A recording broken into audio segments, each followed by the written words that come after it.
Assalamualaikum, welcome back to my YouTube channel. Alhamdulillah, bertemu lagi di channel YouTube Mak Tria ya. Setelah sekian lama kemarin mudik terus nggak bikin video. Nah, kali ini alhamdulillah kita dipertemukan lagi dalam keadaan sehat walafiat. Mudah-mudahan teman-teman di sana juga senantiasa diberikan keberkahan, kesehatan, dan kebahagiaan. Amin ya robbal alamin. Nah, di video kali ini saya mau membahas bagaimana cara mengatur keuangan dengan gaji 100.000 per hari.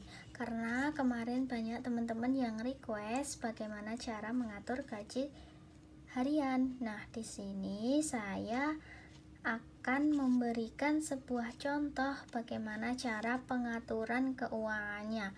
Nah, sebelum saya masuk ke video dan pembahasannya, teman-teman jangan lupa like, komen, dan subscribe. Semoga bermanfaat videonya dan semoga nanti bisa dipraktekkan untuk teman-teman yang mempunyai gaji 100.000 per hari. Nah, seperti biasanya di sini saya sudah siapkan untuk catatan-catatannya dan aku punya sedikit tips untuk teman-teman yang mempunyai gaji harian. Nah, nanti untuk tips-tipsnya ini ada 1-5, nanti aku bakalan bahas satu persatu ya. Mulai dari nomor 1 sampai nomor 5. Oke? Pokoknya teman-teman stay tune terus, jangan lupa like, komen, dan subscribe dan share sebanyak-banyaknya agar yang teman-teman tonton ini nanti bisa bermanfaat untuk orang lain juga. Oke, langsung saja masuk ke poin pertama. Nah, langsung saja kita masuk ke tips mengatur uang gaji harian ya. Untuk tips yang pertama yaitu menentukan apa yang menjadi prioritas. Ini wajib banget kita lakukan ya, karena ketika kita gaji harian ataupun gaji bulanan, kita wajib menentukan apa yang menjadi prioritas. Nanti akan saya bahas apa saja itu yang menjadi prioritasnya.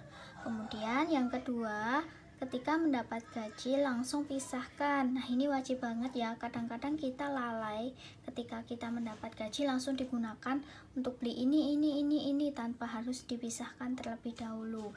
Jadi mulai sekarang kita wajib memisahkan gaji yang sudah kita dapat, seperti itu. Kemudian yang ketiga, utamakan pengeluaran wajib. Nah, ini harus kita pilah-pilah ya, mana pengeluaran yang wajib, mana yang hanya keinginan kita. Maka kita perlu paham pengeluaran-pengeluaran wajib apa yang harus kita keluarkan dalam bulan atau hari tersebut, seperti itu. Kemudian yang keempat, ini juga penting banget nih, tulis setiap pengeluaran. Nah, ini udah pernah aku contohkan di video-video aku sebelumnya bagaimana cara aku menulis pengeluaran harian. Kemudian yang kelima, jadikan acuan anggaran bulanan untuk dapatkan gaji harian yang lebih. Nah, di sini kita harus tahu nih anggaran bulanan kita ini habisnya berapa, misalnya 3 juta. Maka di sini kita harus berusaha untuk mendapatkan gaji harian yang lebih, seperti itu.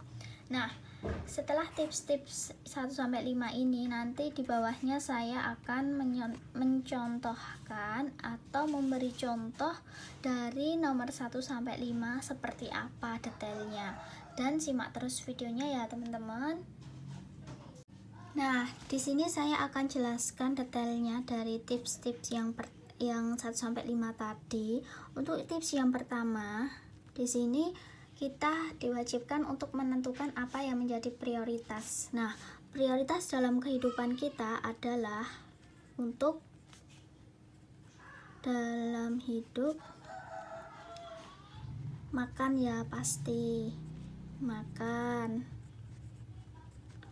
Kemudian kebutuhan bulanan. Hutang masuk nggak dalam prioritas hidup? Hutang masuk, karena hutang itu juga harus kita bayar. Hutang. Kemudian tempat tinggal,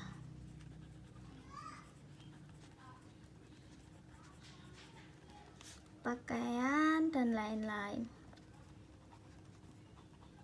Nah, maka di sini kita harus memprioritaskan dulu untuk makan, kebutuhan bulanan, hutang, tempat tinggal, pakaian, dan lain-lain.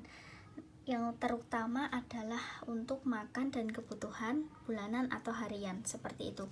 Kemudian untuk yang kedua, di sini tentukan apa yang jadi prioritas. Yang kedua ketika dapat gaji langsung pisahkan. Nah, kemudian yang kedua di sini ketika dapat gaji langsung pisahkan. Jadi ketika kita misalnya nih, kita hari ini dapat gaji 100.000 ya. Nah, ini langsung pisahkan untuk apa aja. Misal 60% untuk kebutuhan harian.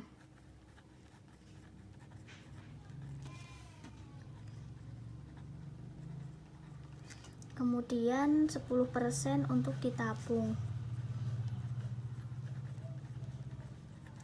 Kemudian yang 30% untuk tagihan atau bayar-bayar misalnya listrik,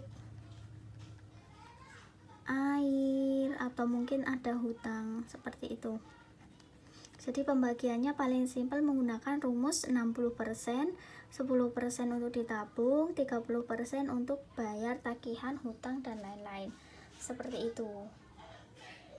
Nah, kemudian untuk yang ketiga, utamakan pengeluaran wajib. Di sini kita perlu mengutamakan pengeluaran wajib. Pengeluaran wajib ini yang perlu kita keluarkan tentu untuk makan. Kemudian hutang juga termasuk wajib ya, karena harus dibayar tadi. Nah, kemudian kebutuhan harian, misal beli-beli seperti itu. Seperti ini ya teman-teman, jadi ini harus diwajibkan. Nah, untuk poin yang keempat, tulis setiap pengeluaran. Di sini nanti saya akan berikan tulisan setiap pengeluaran, contohnya catatan pengeluaran saya.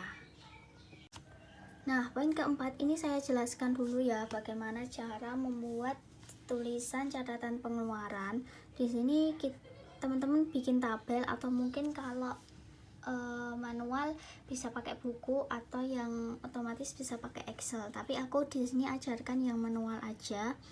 Teman-teman bikin tabel, terus ada tanggal, ada keterangan, udah keluar apa aja, terus nominal, budgetnya berapa, seperti itu. Nah, contohnya punya saya seperti ini teman-teman. Jadi nanti teman-teman bisa mereferensi ya punya saya, nanti bisa dipraktekkan untuk mencatat pengeluaran harian. Nah, ini contoh catatan pengeluaran saya. Di sini ada tanggal, pengeluaran, nominal, dan budget. Kenapa di sini baru tanggal 4? Karena kan kemarin saya mudik dan belum mencatat pengeluaran lagi karena di kampung nggak bawa buku ini. Seperti itu, jadi sangat mudah ya. Ini penting banget kita lakukan agar kita mengetahui arus pengeluaran atau arus cash flow dalam pengaturan keuangan yang kita rencanakan. Seperti itu. Semangat! Kemudian poin yang kelima, jadikan acuan anggaran bulanan untuk mendapatkan gaji harian yang lebih. Nah, misalnya teman-teman di sini harus tahu nih, anggaran bulanan ini berapa. Misalnya katakanlah di sini 3 juta ya. 3 juta untuk pengeluaran bulanan. Maka di sini teman-teman harus berusaha untuk mendapatkan gaji lebih dari 3 juta.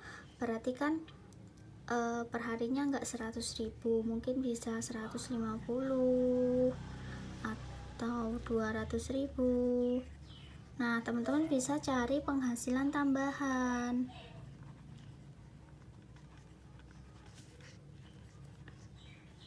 Penghasilan tambahan ya. Dengan cara apa? Bisa PO makanan atau reselleran, jualan online, seperti itu. Jadi teman-teman harus tetap semangat. Nah, seperti itu ya, jadi tipsnya untuk detailnya tadi sudah saya jelaskan dari poin yang pertama sampai poin yang kelima. Nah, untuk cara pengaturan keuangannya di sini nanti saya akan bahas di part 2 karena ini videonya udah panjang, jadi nanti lanjut di part 2, yaitu poin utamanya seperti yang sudah saya jelaskan dari awal tadi, yaitu mengatur pengeluaran harian gaji 100.000 part 2 ya teman-teman.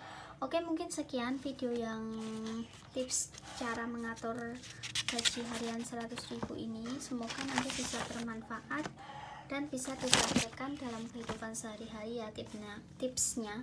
Untuk cara perhitungannya gaji nanti kita bahas di part 2. Oke, terima kasih sudah menonton video saya. Teman-teman jangan lupa like, komen, dan subscribe. Semoga bisa bermanfaat. Sampai jumpa di part 2. Wassalamualaikum warahmatullahi wabarakatuh. Bye.